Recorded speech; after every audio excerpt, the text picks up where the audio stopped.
Let's talk. Giles Brown. My next guest is talking about 1558, 24 ships lost, the Spanish Armada, and the 24 ships lost on Ireland's shores. Many English people will just think the Armada was something that happened in the Channel, but it's much, much more than that. I'm delighted to say that I'm joined by Michael B. Barry, telling us much more than good fortune and how the events of the Armada unfolded. I'd like to say that Michael joins me live on the line now. Michael, good morning to you, sir. Good morning, Giles. Good to have you. Whereabouts are you, by the way, today? Where do we find you? I'm on the Costa del Sol, looking out at the grey skies. Ah, right, fair enough. Well, then, there you go then. So, tell me a little bit, because I suppose we tend to look at the Spanish Armada as it almost exists in standing alone. Can you set the sort of the background story about what the Armada was actually doing there in the first place? Why was it steaming towards England? Yeah, from a point of great friendship between Spain and England, when Prince Philip of Spain, son of the Holy Roman Emperor, married Mary, who would be Mary Tudor, Queen Mary, in 1554. She died after a couple of years, and Elizabeth came to the throne, bringing her brand of Protestantism. Relations declined very rapidly between England and Spain at that time. England, by the way, was a relatively small state in world terms. Spain at that time was a superpower. They had lands in Italy, and the jewel of the crown was in the Netherlands, and of course in the Americas. And they just conquered the Philippines. So Spain was a superpower at that time. Relations declined. The English started, because they were forbidden to trade in the Americas, they decided that they wanted to get some of the riches by means of privateering. Elizabeth also gave aid to the Dutch rebels in the Netherlands. Again, as I said, that was the jewel in the crown of King Philip. And so after lots of conflict, in around 1585, they decided to go to the heart of the problem and to invade England, depose Elizabeth, but not to take it over, within their empire, but to place a Spanish-friendly king or queen on the throne in place of Elizabeth. So they decided to assemble a huge fleet in Lisbon. Philip had, in 1580, by virtue of the previous king dying, had become king of Portugal as well. Lisbon, a wonderful port, so they assembled a great fleet there, many soldiers, and the idea was to sail north, head towards Margate in England. The Spanish forces in the Netherlands to sail across. They were to land at Margate, march to London, and as it happens at that time, the English army, they had no real standing army, only militias. The army of Flanders, Spanish army of Flanders, was the best in Europe. They would have taken London within a week. And that's a history, of course, we don't know what would have happened after that. Indeed, and also, I mean, that's the geopolitical situation, but also Philip, the King Philip of Spain is an austere, he's very, very religious indeed. He sees this as almost as a crusade, doesn't he, against Protestantism? No, he was austere, but it wasn't... and yes, the Pope did promise Philip $1 million ducats if he overthrew Elizabeth. Incidentally, only to be paid after the event. He didn't cough up the money in advance. But yes, religion was part of it. But the the straw that broke the camel's back was when Elizabeth agreed to send English soldiers and to give subsidies to the Dutch rebels. And as I said, Spanish Netherlands was the jewel in Philip's crown. His father had been born in the Spanish Netherlands, as it happened. So something has to be done, and he assembles this huge force. Now, naval power at this point, I mean, is the most important point of having an empire. You cannot have an empire without naval power. And the Spanish, as the Portuguese were, had very briefly had an empire because they had naval power, Magellan, etc. And this is the thing that underlines. And Spanish warships, let's not beat around the bush, are absolutely huge. I mean, they're packed full of what we'd call marines, I suppose, or soldiers with muskets and whatever, and they really are an impressive sight. Indeed. And just as I had mentioned that Spain had acquired Portugal in 1580, they also acquired the Portuguese Navy, which was, they had 10 Atlantic-proven galleons there. So the Armada really was an armed convoy, consisted of warships, as you said, impressive galleons. There were also armed merchantmen, but within the convoy, there were, you could really call them wallowing tubs. They had big grain carriers from the Mediterranean, and they had merchant ships from the Baltic, which were really not suited to the Atlantic waters, as they found when they set out. And in the outcome, the casualty figures on those ships were the highest. The galleons and the naus, as they call the armed warships, had a pretty good survival rate. So the Armada set off, and if you're an English schoolboy, you suddenly think that they appear off Plymouth Hoe and Drake's playing bowls and all that sort of thing.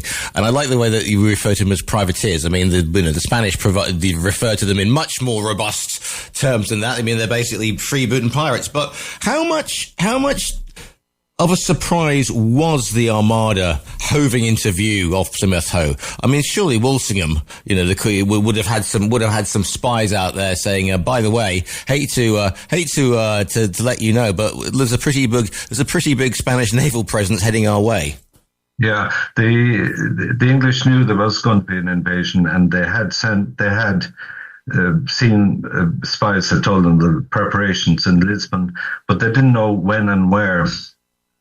And so after vicissitudes of bad weather that dogged the Armada all the way through their journey, particularly as you'll hear off the coast of Ireland. So they made their way up to the Lizard, and they sailed along the south coast of England. As they sailed along, the English ships came out. The English fleet was based in Plymouth initially. They came out and tried to attack the Armada, but the Armada, based on Spanish naval doctrine, had assembled a defensive formation, which was very effective.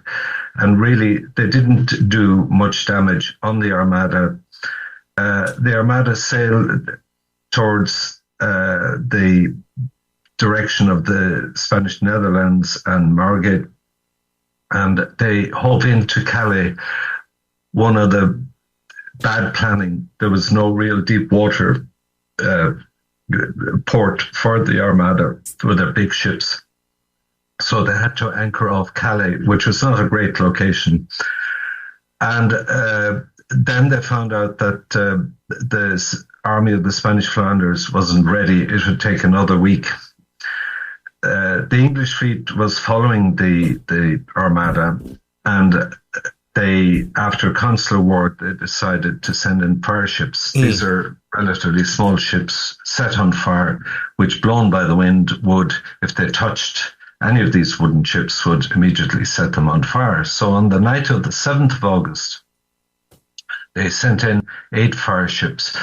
Now, none of them actually set fire to anything, but what really the effectiveness of them was they caused panic among the Spanish ships who were moored, who cut their anchors, and they fled. So the next morning, the Spanish fleet was dispersed, and the key thing is they were out of their defensive formation. This is the thing, because it's, it's psychological warfare. It's night. You've sailed all the way from Lisbon. You're not ready. The communications, it's not a case of you get on, you can radio. So they're trying to get in touch, and you're sitting there and you're a shipwright from Seville. You're sitting and off the part of Calais. It's, it's midnight. And the Spanish anticipated the first ship attack, and the Duke of Medina Sidonia, from nearby yes. to where, or not too far away, Sanlúcar de Barrameda. Yes. He had made plans for the fire ships, but the key thing was that they fled in panic from the danger.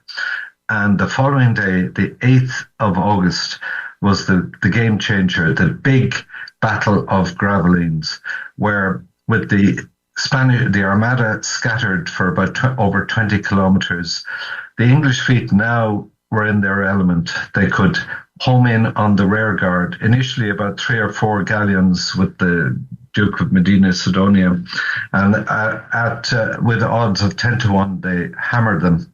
They wheeled around, let off their broadsides, not in a particularly organised way, but it was effective. And then over time, the Spanish rear guard grew to about 20 ships. And it was a bloody day. There were about 800 fatalities among the Spanish. But the important thing to note is that the English only sank one ship in direct battle. Two other big ships were badly damaged and drifted to the Dutch shore and sank when they were being by the Dutch into port. Then the Armada regained its formation, and the following day, with the English fleet standing off, they had a consular war, and they decided if the wind continued blowing from the south, the only way to return to Spain was up to the north of Scotland, around Ireland, into the Atlantic, and then back down to Spain. And this is the decision that, that you can see they make, because they can't go against the wind, and they've got an English fleet who've got their tails up. But this is when the problems really start, isn't it? Because you head up north, up the east coast of England, you head into Scotland, through the islands, and then back over, and the weather's appalling. The English give up chase because they're not up to the job. But then, the English ships were it was really a coastal navy. They had small space for stores, so they had run out of powder and shot and food. In fact, there were reports that they had to resort to drinking their own urine by the time they came up to the Firth of Forth and had to turn back. But anyway, as the Armada, now down to about, it was 128 ships started off. There were some which had to turn back. There were some accidents. There were a few sunk in battle, as we discussed. There were 10 ships which headed into the Atlantic. And as they headed into the Atlantic, just be aware that in those days, while ships using astrolabes could figure out their north-south direction, they couldn't figure out their east-west direction. It was only by estimates and guessing of tides and so on. So they were about 400 kilometres closer to Ireland than they anticipated. The weather was appalling as well. And the main fleet actually then made their way back through storms to northern Spain. Before I talk about Ireland, just to say that of the overall Armada of 128 ships, 91 actually made it back to Spain. Right. Which is 71% survival rate, which wasn't bad considering. and most of the losses were on the Irish coast. Yeah, because this is the interesting thing, isn't it? Because my family are from Scotland, and they talk about the dark people because there are certain islands in the Highlands and Islands that they land on, and some, but it's not. But we're going to talk more specifically about the Irish experience, because you would think that the Irish would welcome their Catholic brethren and anything to have a pop at the Tudors, but it doesn't work out that way, and it's quite horrific what happens. Yeah, well, Ireland was in a particular state there, but just to add that, yes. 2 ships were shipwrecked in Scotland, one on the Isle of Mull and the other on Fair Island. And yes, the locals have legends about dark-haired people descended from the Armada. Equally, all along the west of Ireland, there are legends about dark-haired people descended from the Armada. But however, the poor devils really didn't get much of a chance to make that legend true. So anyway, also just to add, another ship was blown up to Norway and was sunk just off Bergen. Wow. But 24 ships were lost in Ireland. Ireland at that time was in a state of colonization by the Tudors. The English administration in Dublin was trying to push its control out along the west coast of Ireland, which the various areas were ruled by the Gaelic chieftains, who had their own particular culture, but totally different from the, if you like, mercantile culture in England or on the European continent. They had their language, Irish language. Yeah. And anyway, the other thing which happened is that the Great Gale blew on the 22nd of September, and this was a 1 in 100-year hurricane. Again, more misfortune for the Spanish. And that blew many ships onto rocks and shoals off beaches and so on. And so, without going into detail about the individual wrecks, when the Spanish survivors stepped ashore, in most cases they encountered the followers of the native Irish lords, and the Tudor Lord Deputy in Dublin had issued an order to execute all Spaniards, and also that this was done or if you did, or hand them over, and if you didn't do this, you would forfeit your life.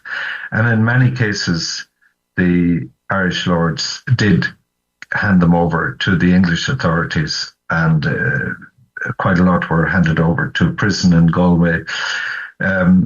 Up in County Donegal, a band of mercenaries led by Anglo-Irish leaders encountered 300 survivors who were marching along. They surrounded them, said, we would spare your life if you surrender your arms, which they did. And then the band of mercenaries then proceeded to kill them. They killed 150. They had the other pattern was that they had separated the officers from the ordinary ranks. Officers were valuable. They could ransom them. Sure. So some were hanged or put to the sword in situ. Others were brought to prisons, as I said. And the town of Galway was 330 Spanish prisoners were there, and under Sir George Bingham, who was an English adventurer who was governor of Connacht. At the beginning of October 1588, they were marched out to hell and put to the sword. And just to add a very poignant detail in the aftermath is one of these people, one Don Antonio de Ulo y Sandoval, of which all that is known about him is that he was on one of the ships in the west of that crashed in the west of Ireland. He left a testament.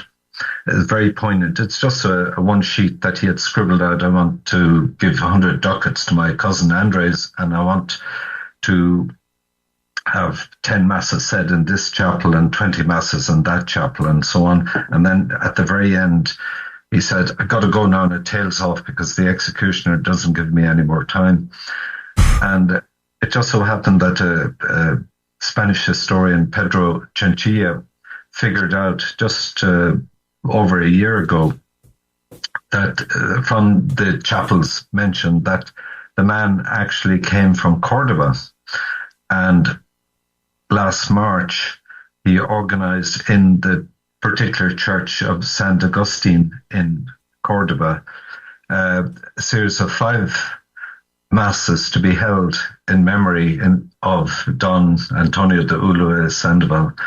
And so myself and my wife were privileged to drive up to Cordoba at the end of the series of masses to attend the last one in honor of this poor devil who was his last wishes, who was executed in Galway. Where did you get 400 years ago? Where did you get your sources from on this one then? I mean, because obviously, because that brings it alive, like the harrowing story of the Cordobés who ended up being put to the sword. Where did you find this information?